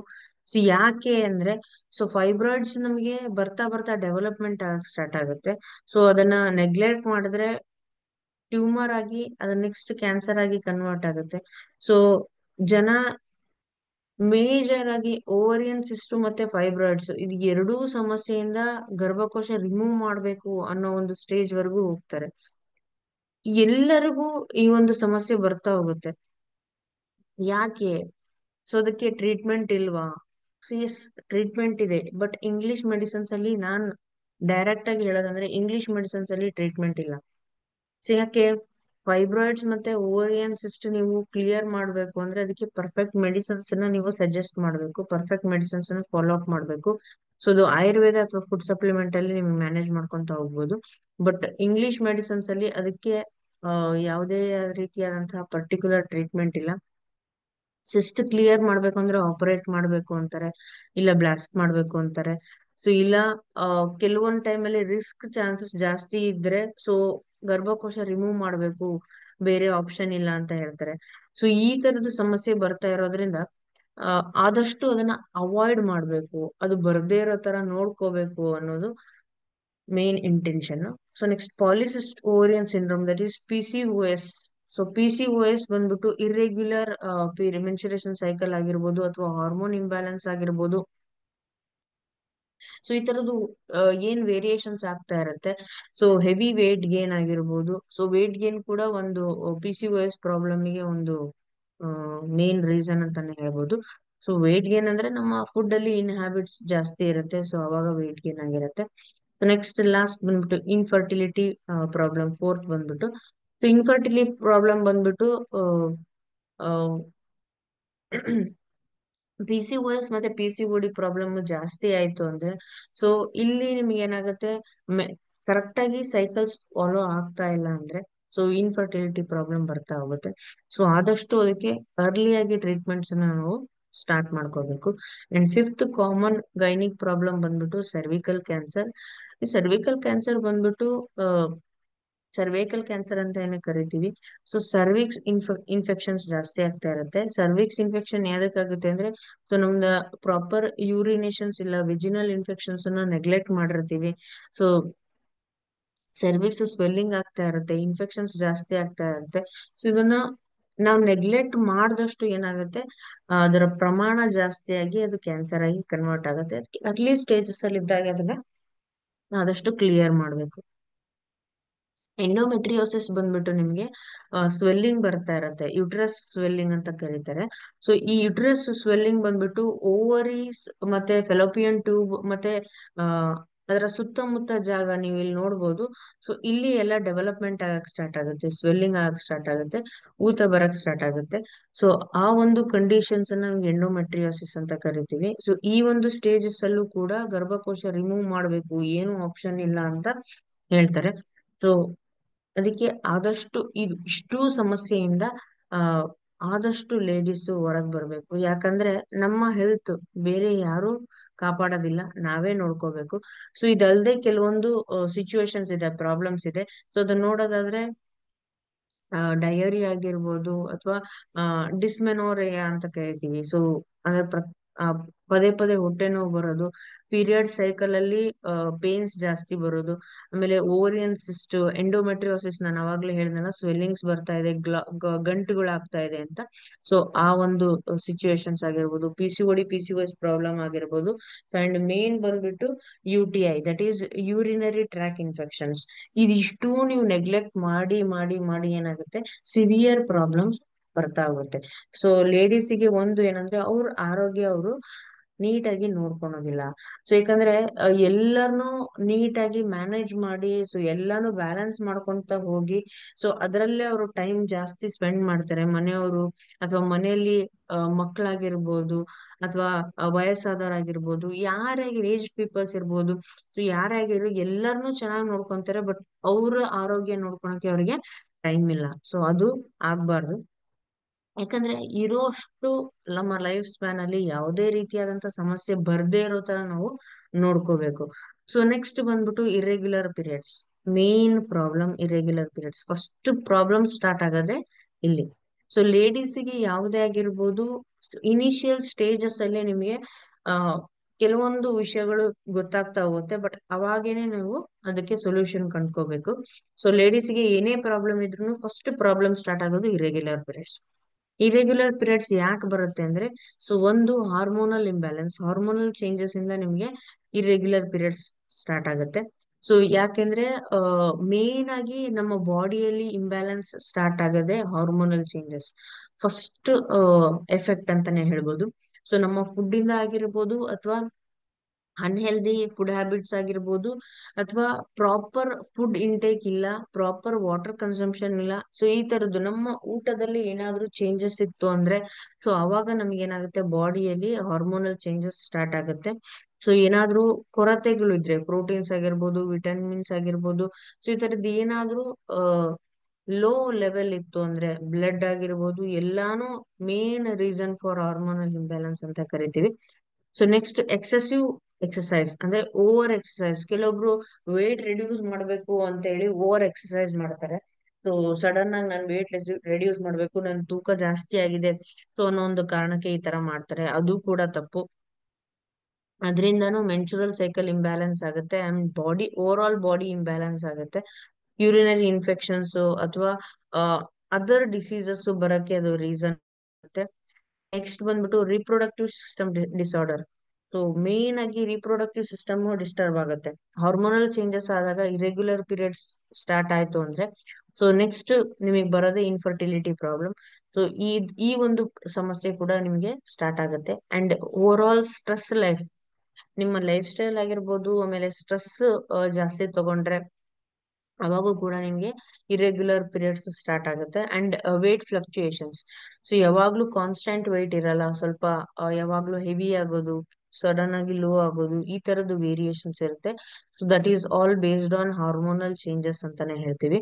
ಸೊ ನೆಕ್ಸ್ಟ್ ಬಂದ್ಬಿಟ್ಟು ಮೆಡಿಕೇಶನ್ಸ್ ಮತ್ತೆ ಕಾಂಟ್ರಸೆಪ್ಟಿವ್ಸ್. ಈಗ ಯಾಕಂದ್ರೆ ತುಂಬಾ ಜನ ಪಿಲ್ಸ್ ಯೂಸ್ ಮಾಡ್ತಾರೆ. ಸೊ ಅದರಿಂದನೂ ಕೂಡ ಸೈಡ್ ಎಫೆಕ್ಟ್ಸ್ ಆಗುತ್ತೆ. ಯಾವುದೇ ಆಗಿರ್ಬೋದು, ಮೆಡಿಸಿನ್ಸ್ ಕೆಮಿಕಲ್ ಕಾಂಪೋಸಿಷನ್ಸ್ ಇರೋದು ನಾವು ಜಾಸ್ತಿ ಇಂಟೇಕ್ ಮಾಡಿದ್ರೆ, ಅಡಿಕ್ಷನ್ಸ್ ಆಯ್ತು ಅಂದ್ರೆ, ಸೊ ಅದರಿಂದ ತುಂಬಾನೇ ಡೇಂಜರ್ ಇರುತ್ತೆ. ಸೊ ಕೆಲವೊಬ್ಬರಿಗೆ ಏನು ಡೈಲಿ ವರ್ಕ್ ಮಾಡ್ತಾರೆ, ಸೊ ಅವರಿಗೆ ಹೆಡ್ ಏಕ್ಸ್ ಅಥವಾ ಬ್ಯಾಕ್ ಪೇನು ಅಥವಾ ಈ ತರದ ಬಾಡಿ ಪೇನ್ಸ್ ಆಗಿರ್ಬೋದು, ಆರ್ಥರೈಟಿಸ್ ಪ್ರಾಬ್ಲಮ್ ಆಗಿರ್ಬೋದು, ಇದು ಎಲ್ಲದಕ್ಕೂ ಪಿಲ್ಸ್ ತಗೊಂತಾ ಇರ್ತಾರೆ. ಸೊ ಎಷ್ಟು ನೀವು ಟ್ಯಾಬ್ಲೆಟ್ಸ್ ತಗೊಂತಿರೋ ಅಷ್ಟು ನಿಮಗೆ ಸೈಡ್ ಎಫೆಕ್ಟ್ಸ್ ಜಾಸ್ತಿ. ಯಾಕಂದ್ರೆ ಕೆಮಿಕಲ್ ಕಾಂಪೋಸಿಷನ್ಸ್ ಬಾಡಿಗೆ ಜಾಸ್ತಿ ಹೋಗ್ಬಾರ್ದು. ಸೊ ಏನಿರುತ್ತೆ ಅಂದ್ರೆ ಅಲ್ಲಿ ಡ್ರಗ್ ಕಂಟೆಂಟ್ಸ್ ಇರುತ್ತೆ, ಜೊತೆಗೆ ನಿಮಗೆ ಸ್ಟೆರಾಯ್ಡ್ಸ್ ಕೂಡ ಆಡ್ ಆಗಿರುತ್ತೆ. ಸೊ ಬಾಡಿಗೆ ಎಷ್ಟು ನೀವು ಈ ಮೆಡಿಸಿನ್ಸ್ ನ ಅವಾಯ್ಡ್ ಮಾಡ್ತಿರೋ, ಕೆಮಿಕಲ್ ಮೆಡಿಸಿನ್ಸ್, ಅಷ್ಟು ಒಳ್ಳೇದು ಅಂತ ಹೇಳಕ್ ಇಷ್ಟಪಡ್ತೀನಿ. ಸೊ ಇದೆಲ್ಲ ನಿಮ್ಗೆ ಇರೆಗ್ಯುಲರ್ ಪೀರಿಯಡ್ಸ್ ಅಥವಾ ಮೆನ್ಸುರೇಷನ್ ಸೈಕಲ್ ಇರೆಗ್ಯುಲಾರಿಟೀಸ್ ಗೆ ಮೇನ್ ರೀಸನ್ಸ್ ಅಂತಾನೆ ಹೇಳ್ಬೋದು. ನೆಕ್ಸ್ಟ್ ಬಂದ್ಬಿಟ್ಟು PCOS problem. So PCOS problem ಯಾಕೆ ಬರುತ್ತೆ? ಪಾಲಿಸಿಸ್ಟಿಕ್ ಓವರಿಯನ್ ಸಿಂಡ್ರೋಮ್ ಅಂತ ಕರಿತೀವಿ. So first PCOD problem start ಆಗುತ್ತೆ ನಿಮಗೆ. ಸೊ ಓವರಿಯಲ್ಲಿ ಇಂಬ್ಯಾಲೆನ್ಸ್ ಅಂದ್ರೆ, ಸೊ ಓವರಿ ಕರೆಕ್ಟ್ ಆಗಿ ಫಂಕ್ಷನ್ ಆಗ್ತಾ ಇಲ್ಲ, ಸಿಸ್ಟ್ ಫಾರ್ಮೇಶನ್ ಸ್ಟಾರ್ಟ್ ಆಗತ್ತೆ. ಸೊ ಎಗ್ ಡೆವಲಪ್ಮೆಂಟ್ ಕರೆಕ್ಟ್ ಆಗಿ ಆಗ್ತಾ ಇರಲ್ಲ, ಅಥವಾ ಎಗ್ ಡೆವಲಪ್ ಆದ್ರೂ ಕೂಡ ಅದು ಕರೆಕ್ಟ್ ಆಗಿ ಸೈಕಲ್ ಅನ್ನ ರೀಚ್ ಮಾಡ್ತಾ ಇರಲ್ಲ. ಸೊ ಈ ತರದ್ದು ಸಮಸ್ಯೆ ಇದ್ರೆ ನಿಮಗೆ PCOS ಪ್ರಾಬ್ಲಮ್ ಸ್ಟಾರ್ಟ್ ಆಗುತ್ತೆ. ಸೊ ಇಲ್ಲಿ ನೋಡ್ಬೋದು ನಾರ್ಮಲ್ ಓವರಿ ಯಾವ ತರ ಇರುತ್ತೆ, ಪಾಲಿಸಿಸ್ಟಿಕ್ ಓವರಿ ಯಾವ ತರ ಇರುತ್ತೆ ಅಂತ. ಸೊ ನಾರ್ಮಲ್ ಓವರಿ ನೋಡಿ ನೀವು, ಸೊ ಸೈಕಲ್ಸ್ ಕರೆಕ್ಟ್ ಆಗಿ ಫಾಲೋ ಅಪ್ ಆಗ್ತಾ ಇರುತ್ತೆ, ಫಾಲಿಕಲ್ ನೀಟಾಗಿ ಡೆವಲಪ್ಮೆಂಟ್ ಆಗ್ತಾ ಇರುತ್ತೆ, ಓವುಲೇಷನ್ ಕೂಡ ನಾರ್ಮಲ್ ಆಗುತ್ತೆ. ಸೊ ಅವಾಗ ಪ್ರೆಗ್ನೆನ್ಸಿ ಯಾವ್ದು ಪ್ರಾಬ್ಲಮ್ ಆಗಲ್ಲ. ಓವುಲೇಷನ್ ಆದ ತಕ್ಷಣ ನಿಮ್ಗೆ ಏನಾಗುತ್ತೆ, ಆ ಓವುಲೇಟೆಡ್ ಎಗ್ ಬಂದ್ಬಿಟ್ಟು ನಿಮಗೆ ಫೆಲೋಪಿಯನ್ ಟ್ಯೂಬ್ ಒಳಗಿಂದ ನಿಮ್ಗೆ ಆ ರೀಚ್ ಆಗುತ್ತೆ. ಸೊ ಇದು ನಿಮ್ಗೆ ನಾರ್ಮಲ್ ಸೈಕಲ್. ಸೊ ಇಲ್ಲಿ ನಿಮಗೆ ನೋಡೋದಾದ್ರೆ, ಪಾಲಿಸಿಸ್ಟಿಕ್ ಓವರಿಯಲ್ಲಿ ಡೆವಲಪ್ಮೆಂಟ್ ಆಗಲ್ಲ, ಡೆವಲಪ್ಮೆಂಟ್ ಸ್ಟಾಪ್ ಆಗಿರುತ್ತೆ. ಸೊ ಡೆವಲಪ್ಮೆಂಟ್ ಸ್ಟಾಪ್ ಆದ್ರೆ ಅದು ಫೆಲೋಪಿಯನ್ ಟ್ಯೂಬ್ಗೆ ಎಂಟರೇ ಆಗಲ್ಲ. ಸೊ ಇಲ್ಲಿ ಇಮ್ಮೆಚೂರ್ ಫಾಲಿಕಲ್ಸ್ ಅಂತ ಕರಿತೀವಿ. ಸೊ ಮಲ್ಟಿಪಲ್ ಫಾಲಿಕಲ್ಸ್ ಇದ್ರೂ ಕೂಡ ಇಮ್ಮೆಚೂರ್ ಆಗಿರುತ್ತೆ, ಯಾವುದು ಪ್ರಾಪರ್ ಆಗಿ ಮೆಚೂರ್ಡ್ ಫಾಲಿಕಲ್ ಡೆವಲಪ್ ಆಗಲ್ಲ, ಓವುಲೇಷನ್ ಕೂಡ ಆಗೋದಿಲ್ಲ. ಸೊ ಈ ಒಂದು ಸಮಸ್ಯೆಯಿಂದ ಪಾಲಿಸಿಸ್ಟಿಕ್ ಓವರಿಯನ್ ಸಿಂಡ್ರೋಮ್ ಸ್ಟಾರ್ಟ್ ಆಗುತ್ತೆ. ಸೊ ಡಿಸೀಸ್ ಆಗಿರ್ಬೋದು, ಸಿಂಡ್ರೋಮ್ ಆಗಿರ್ಬೋದು ಸ್ಟಾರ್ಟ್ ಆಗುತ್ತೆ. ಯಾವ ತರ PCOD ಸಿಂಪ್ಟಮ್ಸ್ ನಿಮಗೆ ಸ್ಟಾರ್ಟ್ ಆಗುತ್ತೆ ಅಂದ್ರೆ, ಫಸ್ಟ್ ಮೇನ್ ಪ್ರಾಬ್ಲಮ್ ಬಂದ್ಬಿಟ್ಟು ಇರೆಗ್ಯುಲರ್ ಪೀರಿಯಡ್ಸ್ ಇರೆಗ್ಯುಲಾರಿಟಿ ಸ್ಟಾರ್ಟ್ ಆಗುತ್ತೆ. ಅಂಡ್ ಸಿವಿಯರ್ ಆಕ್ನೀಸ್ ಅಥವಾ ಪಿಂಪಲ್ಸ್ ನಿಮಗೆ ಕಾಣಿಸ್ಕೊಂತ ಹೋಗುತ್ತೆ. ಆಮೇಲೆ ಪದೇ ಪದೇ ಸುಸ್ತಾಗೋದು, ಆಯಾಸ ಆಗೋದು, ಕೆಲಸ ಮಾಡಕ್ ಇಂಟ್ರೆಸ್ಟ್ ಇಲ್ಲದೆ ಇರೋ ತರ ಆಗೋದು. ಆಮೇಲೆ ಟೆಸ್ಟೋಸ್ಟೆರಾನ್ ಲೆವೆಲ್ಸ್ ಕೂಡ ಹೈ ಆಗುತ್ತೆ, ಈಸ್ಟ್ರೋಜನ್ ಲೆವೆಲ್ಸ್ ವೇರಿಯೇಷನ್ ಆಗುತ್ತೆ. ಆಮೇಲೆ ಸ್ಕಿನ್ ಡಿಸ್ಕಲರೇಷನ್ ಅಂತ ಕರಿತೀವಿ, ಅಂದ್ರೆ ಸ್ಕಿನ್ ಅಲ್ಲಿ ಕಲರ್ ಚೇಂಜಸ್ ಆಗ್ತಾ ಹೋಗುತ್ತೆ, ಇಚ್ಚಿಂಗ್ ಆಗಿರ್ಬೋದು, ಇರಿಟೇಷನ್ಸ್ ಆಗಿರ್ಬೋದು ಜಾಸ್ತಿ ಆಗ್ತಾ ಹೋಗುತ್ತೆ. ಅಂಡ್ ಹೇರ್ ಥಿಕ್ನಿಂಗ್, ಹೇರ್ಸ್ ನಿಮ್ಗೆ ಥಿಕ್ ಆಗ್ತಾ ಹೋಗುತ್ತೆ. ಮೂಡ್ ಸ್ವಿಂಗ್ಸ್ ತುಂಬಾನೇ ಜಾಸ್ತಿ ಇರುತ್ತೆ. ಸೊ ಸಡನ್ ಆಗಿ ಅದಕ್ಕೋ ಒಂದಕ್ಕೆ ರೇಗಾಡೋದು ಅಥವಾ ಸೊ ಏನೇ ಆಗಿರ್ಬೋದು, ಸ್ವಲ್ಪ ಮೂಡ್ ಕ್ಲೆನ್ಸ್ ಅಂದ್ರೆ ಮೂಡ್ ನಾರ್ಮಲ್ ಆಗಿರಲ್ಲ. ಸೊ ಅವಾಗ ಅವಾಗ ಚೇಂಜಸ್ ಆಗ್ತಾನೆ ಇರುತ್ತೆ. ಅಂಡ್ ಓರಿಯನ್ ಸಿಸ್ಟ್ ಸ್ಟಾರ್ಟ್ ಆಗುತ್ತೆ. ಸೊ ಓರಿಯನ್ ಸಿಸ್ಟ್ ಸ್ಟಾರ್ಟ್ ಆದ್ರೆ ಅವಾಗ ನಿಮ್ಗೆ ಪಿ ಸಿ ಓ ಡಿ ಮತ್ತೆ ಪಿ ಸಿ ಓ ಎಸ್ ಎರಡು ಪ್ರಾಬ್ಲಮ್ ಸ್ಟಾರ್ಟ್ ಆಗುತ್ತೆ. ನೆಕ್ಸ್ಟ್ ಬಂದ್ಬಿಟ್ಟು ವೇಟ್ ಗೇನ್ ಅಥವಾ ಒಬ್ಯಾಸಿಟಿ ಅಂತ ಕರಿತೀವಿ. ಸೊ ನಾರ್ಮಲ್ ವೇಟ್ ಎಷ್ಟಿರ್ಬೇಕು ಅದಕ್ಕಿಂತ ಜಾಸ್ತಿ ಆಗ್ತಾ ಹೋಗುತ್ತೆ. ಸೊ ಯಾಕಂದ್ರೆ ಇರ್ರೆಗ್ಯುಲರ್ ಪೀರಿಯಡ್ಸ್ ಒನ್ಸ್ ಸ್ಟಾರ್ಟ್ ಆಯ್ತು ಅಂದ್ರೆ ಬಾಡಿಯಲ್ಲಿ ಟಾಕ್ಸಿನ್ ರಿಮೂವ್ ಆಗೋದಿಲ್ಲ. ಸೊ ಅವಾಗ ಏನಾಗುತ್ತೆ, ನಮ್ಮ ಬಾಡಿಯಲ್ಲಿ ಟಾಕ್ಸಿನ್ ಜಾಸ್ತಿ ಆದಂಗೆ ವೇಟ್ ಕೂಡ ಜಾಸ್ತಿ ಆಗುತ್ತೆ. ಅಂಡ್ ನೆಕ್ಸ್ಟ್ ಬಂದ್ಬಿಟ್ಟು ಅಬ್ನಾರ್ಮಲ್ ಫೇಶಿಯಲ್ ಹೇರ್ ಅಂತ, ಫೇಶಿಯಲ್ ಅಲ್ಲಿ ಅಂದ್ರೆ ಮುಖದ ಮೇಲೆ ಹೇರ್ಸ್ ಗ್ರೋತ್ ಸ್ಟಾರ್ಟ್ ಆಗುತ್ತೆ. ಸೊ ಅದು ಅಬ್ನಾರ್ಮಲ್ ಅಂತಾನೆ ಹೇಳ್ಬೋದು. ಸೊ ಇದೆಲ್ಲ ಆಗೋದು ಒಂದು ಹಾರ್ಮೋನಲ್ ಚೇಂಜಸ್ ಇಂದ ಮತ್ತೆ ಪಿ ಸಿ ಓಡಿ ಸಿಂಪ್ಟಮ್ಸ್ ಅಂತಾನೆ ಹೇಳ್ಬೋದು. ಸೊ ಇದಿಷ್ಟು ನಿಮಗೆ major P C O D symptoms. So P C O D ಮತ್ತೆ ಪಿ ಸಿ ಓ ಎಸ್ ಮಧ್ಯೆ ಡಿಫರೆನ್ಸ್ ನೀವು ನೋಡೋದಾದ್ರೆ, so P C O S ಬಂದ್ಬಿಟ್ಟು ಪಾಲಿಸಿಸ್ಟಿಕ್ ಓವರಿಯನ್ ಸಿಂಡ್ರೋಮ್ ಅಂತ ಕರಿತೀವಿ. P C O D polycystic ovarian disease ಅಂತ ಕರಿತೀವಿ. ಸೊ ಇಲ್ಲಿ ನೀವು ನೋಡೋದಾದ್ರೆ ಮೆಟಬಾಲಿಕ್ ಡಿಸಾರ್ಡರ್ ಅಂತ ಕರಿತೀವಿ ಪಿ ಸಿ ಓ ಎಸ್ ಅನ್ನ. ಪಿ ಸಿ ಓಡಿ ಬಂದ್ಬಿಟ್ಟು ಮೇನ್ ಆಗಿ hormone imbalance. So hormone imbalance ಇಂದ ಈ ತರ ಆಗತ್ತೆ ಪಿ ಸಿ ಓಡಿ. ಸೊ ಅಂಡ್ ಅದು ಕಮ್ಮಿ ಟೈಮ್ ವರೆಗೂ ಇರುತ್ತೆ, ಅಂದ್ರೆ ಲಾಂಗ್ ಟೈಮ್ ವರೆಗೂ ಇರಲ್ಲ. ಸ್ವಲ್ಪ ಏನಾದ್ರೂ ಟ್ರೀಟ್ಮೆಂಟ್ ಚೇಂಜಸ್ ಮಾಡ್ಕೊಂಡ್ರೆ ಅದು ಸರಿ ಹೋಗುತ್ತೆ. But P C O S ಗೆ ನೀವು ರೆಗ್ಯುಲರ್ ಆಗಿ ಟ್ರೀಟ್ಮೆಂಟ್ ತಗೋಬೇಕು, ಲಾಂಗ್ ಟರ್ಮ್ ಟ್ರೀಟ್ಮೆಂಟ್ ತಗೋಬೇಕು. ಯಾಕಂದ್ರೆ ಇನಿಷಿಯಲ್ ಸ್ಟೇಜ್ ಅಲ್ಲಿ ಪಿ ಸಿ ಓ ಡಿ ಅಲ್ಲಿ ಇದ್ದಾಗ ನೀವು ಕ್ಲಿಯರೆನ್ಸ್ ಮಾಡ್ಕೊಂಡಿರಲ್ಲ. ಸೊ ಅದು ಪಿ ಸಿ ಓ ಎಸ್ ಗೆ ಕನ್ವರ್ಟ್ ಆಗಿರುತ್ತೆ. ಅಂದ್ರೆ ಇನ್ಫರ್ಟಿಲೇಷನ್ಸ್ ಜಾಸ್ತಿ ಆಗಿರುತ್ತೆ. ಯಾಕಂದ್ರೆ ಓವರಿ ಕರೆಕ್ಟ್ ಆಗಿ ಓವುಲೇಷನ್ಸ್ ಕರೆಕ್ಟ್ ಆಗಿ ಆಗ್ತಾ ಇರಲ್ಲ. ಸೊ ಅಲ್ಲಿವರೆಗೂ ಆ ಸ್ಟೇಜ್ ವರೆಗೂ ಹೋಗಿರುತ್ತೆ ಅದು. ಸೊ ನೆಕ್ಸ್ಟ್ ಬಂದ್ಬಿಟ್ಟು ಇಂಪ್ಯಾಕ್ಟ್ ಆನ್ ಹೆಲ್ತ್ ನೋಡೋದಾದ್ರೆ ನಿಮಗೆ ಬ್ರಾಡ್ ಇಂಪ್ಯಾಕ್ಟ್ ಆಗುತ್ತೆ. ಅಂದ್ರೆ ಹೋಲ್ ಬಾಡಿಗೆ ಎಫೆಕ್ಟ್ ಆಗುತ್ತೆ. ಸೊ ಪಿ ಸಿ ಓಡಿ ಅಲ್ಲಿ ಬರೀ ರಿಪ್ರೊಡಕ್ಟಿವ್ ಸಿಸ್ಟಮಿಗೆ ಅಷ್ಟೇ ನಿಮ್ಗೆ ಎಫೆಕ್ಟ್ ಆಗಿರುತ್ತೆ. ಸೊ ನೆಕ್ಸ್ಟ್ ಸಿಂಪ್ಟಮ್ಸ್ ಅನ್ನ ನೋಡೋದಾದ್ರೆ ಇರೆಗ್ಯುಲರ್ ಪೀರಿಯಡ್ಸ್ ಆಗಿರ್ಬೋದು, ಎಕ್ಸೆಸಿವ್ ಹೇರ್ ಗ್ರೋತ್ ಆಗಿರ್ಬೋದು, ಆಕ್ನಿ, ವೇಟ್ ಗೇನ್, ಇನ್ಫರ್ಟಿಲಿಟಿ, ಈ ತರ ತುಂಬಾನೇ ಪ್ರಾಬ್ಲಮ್ಸ್ ಅಥವಾ ಇಶ್ಯೂಸ್ ಅನ್ನ ಫೇಸ್ ಮಾಡ್ತಾ ಇರ್ತೀವಿ. ಸೊ ಪಿ ಸಿ ಓಡಿ ಅಲ್ಲಿ ಆದ್ರೆ ನಿಮ್ಗೆ just irregular periods, weight gain, excessive hair growth, ಆಮೇಲೆ ಫರ್ಟಿಲಿಟಿ ಇಶ್ಯೂಸ್ ಬರುತ್ತೆ. ಸೊ ಟ್ರೀಟ್ಮೆಂಟ್ ನ ನೋಡೋದಾದ್ರೆ ನಿಮ್ಮ ಲೈಫ್ ಸ್ಟೈಲ್ ಅನ್ನ ಚೇಂಜ್ ಮಾಡಬೇಕು, ಮೆಡಿಕೇಶನ್ಸ್ ನ ಫಾಲೋ ಅಪ್ ಮಾಡಬೇಕು, ಹಾರ್ಮೋನ್ ಥೆರಪಿ ಅಂದ್ರೆ ಹಾರ್ಮೋನಲ್ ಇಂಬ್ಯಾಲೆನ್ಸ್ ಏನಿದೆ ಸೊ ಅದನ್ನ ನಾರ್ಮಲ್ ಮಾಡ್ಕೋಬೇಕು. ಪಿ ಸಿ ಓಡಿಯಲ್ಲಿ ಅಷ್ಟೇ ಲೈಫ್ ಸ್ಟೈಲ್ ಚೇಂಜಸ್ ಮತ್ತೆ ಮೆಡಿಕೇಶನ್ಸ್ ನ ಫಾಲೋ ಅಪ್ ಮಾಡಬೇಕು. ಸೊ ಅಸೋಸಿಯೇಟಿವ್ ರಿಸ್ಕ್ ಅಂದ್ರೆ ಪಿ ಸಿ ಓಡಿ ಮತ್ತೆ P C O S problem ಇಂದ ಮತ್ತೆ ಯಾವ್ಯಾವ್ದು ನಿಮ್ಗೆ ಡಿಸೀಸಸ್ ಬರಬಹುದು. ಸೊ ಡಯಾಬಿಟೀಸ್ ಬರ್ಬೋದು, ಹಾರ್ಟ್ ಡಿಸೀಸಸ್ ಬರ್ಬೋದು, ಇನ್ಫರ್ಟಿಲಿಟಿ ಪ್ರಾಬ್ಲಮ್ ಬರ್ಬೋದು. ಅದೇ ಪಿ ಸಿ ಓಡಿ ಇಂದ ಆದ್ರೆ ನಿಮಗೆ ಫರ್ಟಿಲಿಟಿ ಪ್ರಾಬ್ಲಮ್, ಇನ್ಫರ್ಟಿಲಿಟಿ ಪ್ರಾಬ್ಲಮ್ ಆಗಿರ್ಬೋದು ಅಥವಾ ಮೆಟಬಾಲಿಕ್ ಇಶ್ಯೂಸ್ ಆಗಿರ್ಬೋದು. ಸೊ ಇದಿಷ್ಟು ನಿಮಗೆ ಬರ್ತಕ್ಕಂಥದ್ದು. ಸೊ ಪಿ ಸಿ ಓಡಿ ಇಸ್ ದ ಇನಿಷಿಯಲ್ ಸ್ಟೇಜ್ ಅಂತ ಕರಿತೀವಿ. ಸೊ ಆ ಇನಿಷಿಯಲ್ ಸ್ಟೇಜ್ ಅಲ್ಲಿ ನಿಮಗೆ ಈ ಸಮಸ್ಯೆಗಳನ್ನ ಕ್ಲಿಯರ್ ಮಾಡ್ಕೊಂಡ್ರೆ ಫ್ಯೂಚರ್ ಅಲ್ಲಿ ಯಾವುದೇ ರೀತಿಯಾದಂತ ಪ್ರಾಬ್ಲಮ್ಸ್ ಬರೋದಿಲ್ಲ. ಸೊ ಯಾಕಂದ್ರೆ ಫ್ಯೂಚರ್ ಅಲ್ಲಿ ಪ್ರಾಬ್ಲಮ್ಸ್ ಅಂದ್ರೆ ಪಿ ಸಿ ಓಡಿ ಇರೋದು ಪಿ ಸಿ ಓ ಎಸ್ ಆಗಿ ಕನ್ವರ್ಟ್ ಆಗುತ್ತೆ. ಅವಾಗ ನೀವು ಲಾಂಗ್ ಟರ್ಮ್ ಟ್ರೀಟ್ಮೆಂಟ್ ಅನ್ನ ತಗೋಬೇಕು. ಸೊ ಫೀಮೇಲ್ ಇನ್ಫರ್ಟಿಲಿಟಿಗೆ ಮೇನ್ ರೀಸನ್ ಬಂದ್ಬಿಟ್ಟು ಜೆನೆಟಿಕ್ ಇನ್ಫರ್ಟಿಲಿಟಿ ಅಂತ ಕರಿತೀವಿ. ಸೊ ಜೆನೆಟಿಕ್ ಇಂದ ಬರ್ಬೋದು ಅಥವಾ ಜೀನ್ಸ್ ಇಂದ ಬರ್ಬೋದು ಅಥವಾ ಏಜ್ ಫ್ಯಾಕ್ಟರ್ ಆಗಿರ್ಬೋದು ಅಥವಾ ಫೆಲೋಪಿಯನ್ ಟ್ಯೂಬ್ ಅಲ್ಲಿ ಏನಾದ್ರು ಇನ್ಫೆಕ್ಷನ್ಸ್ ಇತ್ತು ಅಥವಾ ಫೆಲೋಪಿಯನ್ ಟ್ಯೂಬ್ ಅಲ್ಲಿ ಏನಾದ್ರು ಬ್ಲಾಕೇಜಸ್ ಇತ್ತು ಅಂದ್ರೆ ಬರೋದಾಗಿರ್ಬೋದು. ಅಥವಾ ಇರೆಗ್ಯುಲರ್ ಪೀರಿಯಡ್ಸ್ ಅಂತ ಕರಿತೀವಿ. ಸೊ ಅದರಿಂದ ಬರ್ಬೋದು. ಅಂದ್ರೆ ಓವುಲೇಷನ್ ಸೈಕಲ್ ನಾರ್ಮಲ್ ಇಲ್ಲ ಅಂದಾಗ ಅಸೈಕ್ಲಿಕ್ ಓವ್ಯುಲೇಷನ್ ಅಂತ ಕರಿತೀವಿ. ಸೊ ಅದರಿಂದ ಕೂಡ ಬರ್ಬೋದು. ಅಂಡ್ ಇಮ್ಯುನೋಲಾಜಿಕಲ್ ಇನ್ಫರ್ಟಿಲಿಟಿ ಅಂತ ಕರಿತೀವಿ. ಸೊ ಇಮ್ಯುನೋಲಾಜಿಕಲ್ ಇನ್ಫರ್ಟಿಲಿಟಿ ಬಂದ್ಬಿಟ್ಟು ಸ್ಪರ್ಮ್ ನಿಮಗೆ ಓವುಲೇಷನ್ ಗೆ ಸಪೋರ್ಟ್ ಮಾಡೋದಿಲ್ಲ. ಸೊ ಅವಾಗ ನಿಮಗೆ ಆ ತರ ಸಮಸ್ಯೆ ಬರ್ಬೋದು. ಅಂಡ್ ನೆಕ್ಸ್ಟ್ ಬಂದ್ಬಿಟ್ಟು ಪ್ಯಾಥಾಲಜಿ ಆಫ್ ದ ಯುಟರಸ್ ಅಂತ ಕರಿತೀವಿ. ಸೊ ಅಂದ್ರೆ ಯುಟರಸ್ ಇನ್ಫೆಕ್ಷನ್ಸ್ ಏನಾದ್ರು ಇತ್ತು ಅಂದ್ರೆ, ಯುಟರಸ್ ಸ್ವೆಲ್ಲಿಂಗ್ ಇತ್ತು ಅಂದ್ರೆ, ಸೊ ಅವಾಗೂ ಕೂಡ ನಿಮ್ಗೆ ಇನ್ಫರ್ಟಿಲಿಟಿ ಪ್ರಾಬ್ಲಮ್ ಬರ್ತಾ ಹೋಗುತ್ತೆ. ಸೊ ಯಾಕೆ ನಾವು ನೆಗ್ಲೆಕ್ಟ್ ಮಾಡ್ತೀವಿ ಅಂದ್ರೆ, ಸೊ ಸಣ್ಣ ವಿಷಯ ಇದ್ದಾಗೆ ಅಥವಾ ಸಣ್ಣ ಪ್ರಾಬ್ಲಮ್ಸ್ ಇದ್ದಾಗೆ ಅದಕ್ಕೆ ಸೊಲ್ಯೂಷನ್ಸ್ ಅನ್ನ ನಾವು ಫೈಂಡ್ ಔಟ್ ಮಾಡಲ್ಲ. ಸೊ ಆ ಪ್ರಾಬ್ಲಮ್ಸ್ ದೊಡ್ಡದಾದಾಗೆ ನಾವು ಅದಕ್ಕೆ ಸೊಲ್ಯೂಷನ್ಸ್ ನ ಫೈಂಡ್ ಔಟ್ ಮಾಡ್ತಿದೀವಿ. ಸೊ ಅದನ್ನ ಫಸ್ಟ್ ಅವಾಯ್ಡ್ ಮಾಡ್ಬೇಕು. ಸೊ ಸರ್ವಿಕಲ್ ಡಿಸ್ಪ್ಲೇಸಿಯಾ ಅಂತ ಕರಿತೀವಿ. ಸೊ ಸರ್ವಿಕಲ್ ಡಿಸ್ಪ್ಲೇಸಿಯಾ ಅಂದ್ರೆ, ಸೊ ನೀವು ನೋಡ್ಬೋದು ಸರ್ವಿಕಲ್ ಕ್ಯಾನ್ಸರ್ ನ ಲೀಡ್ ಮಾಡುತ್ತೆ ಅದು. ಸರ್ವಿಕಲ್ ಕ್ಯಾನ್ಸರ್ಸ್ ಒನ್ಸ್ ಸ್ಟಾರ್ಟ್ ಆಯ್ತು ಅಂದ್ರೆ ಸೊ ಸರ್ವಿಕಲ್ ಕ್ಯಾನ್ಸರ್ ಸ್ಟಾರ್ಟ್ ಆದ್ರೆ ನಿಮಗೆ ಯುಟರಸ್ ಅನ್ನ ರಿಮೂವ್ ಮಾಡಬೇಕಾಗತ್ತೆ. ಸೊ ಇಲ್ಲಿ ನೋಡಿ, ಸೊ ಇದು ನಾರ್ಮಲ್ ಸರ್ವಿಕಲ್. ಸೊ ಸರ್ವಿಕಲ್ ಅಲ್ಲಿ ಇನ್ಫೆಕ್ಷನ್ಸ್, ಈ ಭಾಗದಲ್ಲಿ ನಿಮ್ಗೆ ಇನ್ಫೆಕ್ಷನ್ಸ್ ಸ್ಟಾರ್ಟ್ ಆಗುತ್ತೆ. ಸೊ ಅರ್ಲಿ ಸ್ಟೇಜಸ್ ಅಲ್ಲಿ ಇದ್ದಾಗ ಸ್ವಲ್ಪ ಸಣ್ಣ ಪ್ರಮಾಣದಲ್ಲಿ ಇರುತ್ತೆ ಇನ್ಫೆಕ್ಷನ್ಸ್. ಇಲ್ಲಿ ನೋಡ್ಬೋದು ಇಷ್ಟಷ್ಟೇ ಇನ್ಫೆಕ್ಷನ್ಸ್ ಆಗಿರುತ್ತೆ. ಸೊ ಅದನ್ನ ನೀವು ಸರಿ ಮಾಡ್ಕೋಬೇಕು. ಇಲ್ಲ ನೀವು ಬಿಡ್ತಾ ಹೋದ್ರೆ ಏನಾಗುತ್ತೆ, ಸೊ ಇದು ಲೇಟರ್ ಸ್ಟೇಜ್ ಅಲ್ಲಿ ತುಂಬಾನೇ ಡೀಪ್ ಆಗಿ ಕ್ರಿಯೇಟ್ ಆಗುತ್ತೆ. ಸೊ ಈ ತರ ಸ್ಟೇಜ್ 2 ಅಲ್ಲಿ ಸರ್ವಿಕಲ್ ಕ್ಯಾನ್ಸರ್ ನಿಮಗೆ ಫುಲ್ ಡೆವಲಪ್ ಆಗಿರುತ್ತೆ. ಸೊ ಅವಾಗ ಯುಟ್ರಸ್ ನ ರಿಮೂವ್ ಮಾಡ್ಬೇಕಾಗಿರುತ್ತೆ. ಸೊ ಈ ತರದ್ದು ಕ್ಯಾನ್ಸರ್ಸ್ ಅನ್ನ ಲೀಡ್ ಮಾಡುತ್ತೆ ಅದು ಏನಂದ್ರೆ ನಿಮ್ಮ ನೆಗ್ಲೆಕ್ಟ್. ನೀವು ನೆಗ್ಲೆಕ್ಟ್ ಮಾಡಿದ್ರೆ ಸೊ ಎಲ್ಲಾ ಸಮಸ್ಯೆಗಳು ನಿಮ್ಮ ಕೈಯಲ್ಲೇ ಸಾಲ್ವ್ ಆಗೋದಿರುತ್ತೆ. ಬಟ್ ನೆಗ್ಲೆಕ್ಟ್ ಇಂದ ಏನಾಗುತ್ತೆ, ನೀವು ಅದನ್ನ ಜಾಸ್ತಿ ಮಾಡ್ಕೊಂತೀರ. ಸೊ ನೆಕ್ಸ್ಟ್ ಇನ್ನೂ ಒಂದು ಪ್ರಾಬ್ಲಮ್ಸ್ ನೀವು ನೋಡೋದಾದ್ರೆ ಓವರಿಯನ್ ಸಿಸ್ಟ್ ಅಂತ ಹೇಳಿದೆ ಅವಾಗ್ಲೇ ನಾನು. ಸೊ ಈ ಓವರಿಯನ್ ಸಿಸ್ಟ್ ನಿಮಗೆ ಯಾವ ತರ ಬರುತ್ತೆ ಅಂದ್ರೆ, ಸೊ ಇಲ್ಲಿ ನೋಡಿ, ಇದು ನಾರ್ಮಲ್ ಯುಟ್ರಸ್. ಸೊ ಯುಟರಸ್ ಅಲ್ಲಿ ಇದು ovary, left and write ovaries ಇರುತ್ತೆ. ಸೊ ಇಲ್ಲಿ ಬಂದ್ಬಿಟ್ಟು ನಿಮಗೆ ಒಂದು ಓವರಿ ನಾರ್ಮಲ್ ಆಗಿದೆ, ಇನ್ನೊಂದು ಓವರಿಯಲ್ಲಿ ಸಿಸ್ಟ್ ಫಾರ್ಮೇಶನ್. ಸಿಸ್ಟ್ ಅಂದ್ರೆ ಗಂಟು ಅಂತ ಕರಿತೀವಿ. ಸೊ ಗಂಟು ಅಥವಾ ಕ್ಲಾಟಿಂಗ್ಸ್ ಆಗಿರ್ಬೋದು ಅಥವಾ ಗಡ್ಡೆ ಆಗಿರ್ಬೋದು.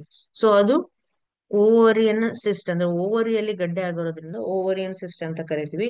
ಸೊ ಇದನ್ನ ನಾವು ಏನ್ ಮಾಡ್ಬೇಕು, ಅರ್ಲಿ ಸ್ಟೇಜಸ್ ಅಲ್ಲಿ ಕ್ಲಿಯರ್ ಮಾಡ್ಬೇಕು, ಅಥವಾ ಗಡ್ಡೆ ಆಗದೆ ಇರೋ ತರ ನಮ್ಮ ಹೆಲ್ತ್ ನ ಕಾಪಾಡ್ಕೊಂಡು ಹೋಗ್ಬೇಕು.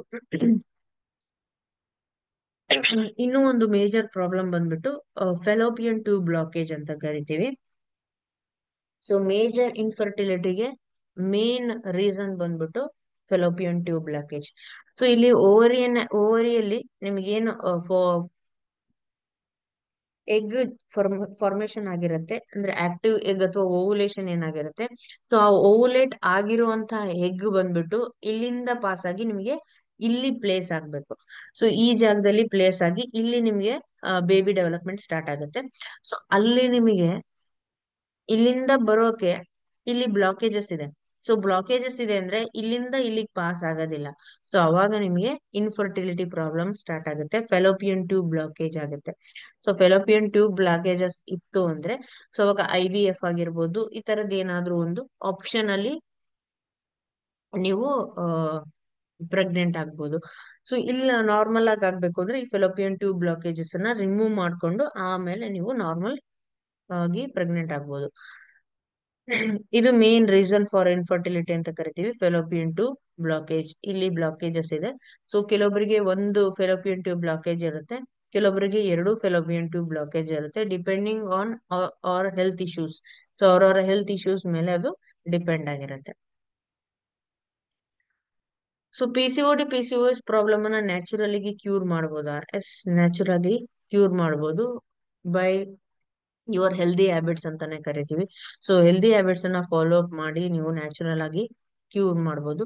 ಸೊ ವಾತ ಪಿತ್ತ ಕಫ ಅಂತ ಕರಿತೀವಿ, ಇದು ಮೂರು ನಿಮಗೆ ಬ್ಯಾಲೆನ್ಸ್ಡ್ ಆಗಿತ್ತು ಅಂದ್ರೆ ಸೊ ಆಯುರ್ವೇದದಲ್ಲಿ ಯಾವುದೇ ಹೆಲ್ತ್ ಇಶ್ಯೂಸ್ ಬಂದ್ರು ಏನೂ ಸಮಸ್ಯೆ ಆಗೋದಿಲ್ಲ. ಸೊ ಯಾವ ತರ ನೀವು ಹೋಮ್ ರೆಮಿಡೀಸ್ ನ ನೋಡೋದಾದ್ರೆ, ಸೊ ಇಲ್ಲಿ ಕೆಲವೊಂದು ಟಿಪ್ಸ್ ಇದೆ. ಇದನ್ನ ಫಾಲೋ ಅಪ್ ಮಾಡಿದ್ರೆ ನೀವು PCOD ಅಥವಾ PCOS ಪ್ರಾಬ್ಲಮ್ ಇಂದ ಹೊರಗ್ ಬರ್ಬೋದು. ಸೊ ಇಲ್ಲಿ ಕೊರೆಸ್ ಪೌಡರ್, ಆ ಜೀರಿಗೆ, ದಿಲ್ ಸೀಡ್ ಅಂತ ಕರಿತೀವಿ, ಅಸೋಫಿಟಾ ಪೌಡರ್, ಬ್ಲ್ಯಾಕ್ ಸಾಲ್ಟ್, ಅಜ್ವಾನ, ಸಾರಿ ಫಿನಲ್ ಸೀಡ್ ಅಂದ್ರೆ ಸೋಪಿಂಗ್ ಕಾಳು ಅಂತ ಕರಿತೀವಲ್ಲ ಅದು, ಅಂಡ್ ಸರಕ ಇಂಡಿಯಾ ಪೌಡರ್. ಸೊ ಇದಿಷ್ಟನ್ನು ಕೂಡ ಒಂದು ಹಾಫ್ ಗ್ಲಾಸ್ ವಾಟರ್ ಅಲ್ಲಿ ಮಿಕ್ಸ್ ಮಾಡಿ 3 times a day ಕುಡಿದ್ರೆ ನಿಮ್ಗೆ PCOD ಮತ್ತೆ PCOS ಪ್ರಾಬ್ಲಮ್ ಕ್ಲಿಯರ್ ಆಗುತ್ತೆ. ಸೊ ಇಲ್ಲ ನಾನು ಹೋಮ್ ರೆಮಿಡೀಸ್ ಯೂಸ್ ಮಾಡ್ತೀನಿ ಅಂದ್ರೆ ನೀವು ಡೈಲಿ ಏನ್ ಯೂಸ್ ಮಾಡ್ತೀರಾ, ಡೈಲಿ ಬಳಕೆ ಮಾಡೋದ್ರ ಜೊತೆಗೆ ನೀವು ಅರ್ಶಿನ ಜಾಸ್ತಿ ಯೂಸ್ ಮಾಡ್ಬೇಕು. ಅಂಡ್ ಮಿಂಟಿನ ಟೀ ನೀವು ಕನ್ಸ್ಯೂಮ್ ಮಾಡ್ಬೇಕು. ಸಾರಿ ಆಪಲ್ ಸೀಡರ್ ವಿನೆಗರ್ ನ ಯೂಸ್ ಮಾಡ್ಬೇಕು. ಫ್ಲಾಕ್ಸ್ ಸೀಡ್ ಅಂತ ಕರಿತೀವಿ, ಅಗಸೆ ಬೀಜ, ಸೊ ಅದನ್ನ ಯೂಸ್ ಮಾಡ್ಬೇಕು. ಫೆನುಗ್ರೀಕ್ ಸೀಡ್, ಮೆಂತೆ ಕಾಳು ಯೂಸ್ ಮಾಡ್ಬೇಕು. ಚಕ್ಕೆ ಯೂಸ್ ಮಾಡ್ಬೇಕು. ಮ್ಯಾಕ್ರೂಟ್ ಯೂಸ್ ಮಾಡ್ಬೇಕು. ಅಶ್ವಗಂಧ ಯೂಸ್ ಮಾಡ್ಬೇಕು, ಮತ್ತೆ ತುಳಸಿ ಯೂಸ್ ಮಾಡ್ಬೇಕು. ಇದಿಷ್ಟನ್ನು ರೆಗ್ಯುಲರ್ ಆಗಿ ಯೂಸ್ ಮಾಡೋದ್ರಿಂದ ಸೊ PCOD ಪ್ರಾಬ್ಲಮ್ಸ್ ನಿಮ್ಗೆ ಕ್ಲಿಯರ್ ಆಗ್ತಾ ಹೋಗುತ್ತೆ. ಅಂಡ್ PCOS ಪ್ರಾಬ್ಲಮ್ ಏನಾದ್ರು ಇತ್ತು ಅಂದ್ರೆ ಸೊ ಸೇಮ್ ಫ್ಲಾಕ್ಸ್ ಸೀಡ್ ಅಂದ್ರೆ ಅಗಸೆ ಬೀಜ ಯೂಸ್ ಮಾಡ್ಬೇಕು. ಆಮೇಲೆ ಬೆಟ್ಟದ ನೆಲ್ಲಿಕಾಯಿ ಅಂತ ಕರಿತೀವಲ್ಲ ಅದು, ಅಲೋವೆರಾ ಆಗಿರ್ಬೋದು, ಅಥವಾ ಮಿಂಟ್ ಟೀ ಅಥವಾ ಗ್ರೀನ್ ಟೀ ನೀವೇನ್ ಯೂಸ್ ಮಾಡ್ತೀರಾ ಅದು, ಅಂಡ್ ಚಕ್ಕೆ ನೀರು, ಚಕ್ಕೆನ ಬಾಯ್ಲ್ ಮಾಡಿ ನೀವು ಸೋಸ್ಕೊಂಡು ಕುಡಿಬಹುದು, ಅಥವಾ ಪೌಡ್ರ್ ಮಾಡಿ ನೀವು ಯೂಸ್ ಮಾಡ್ಬೋದು.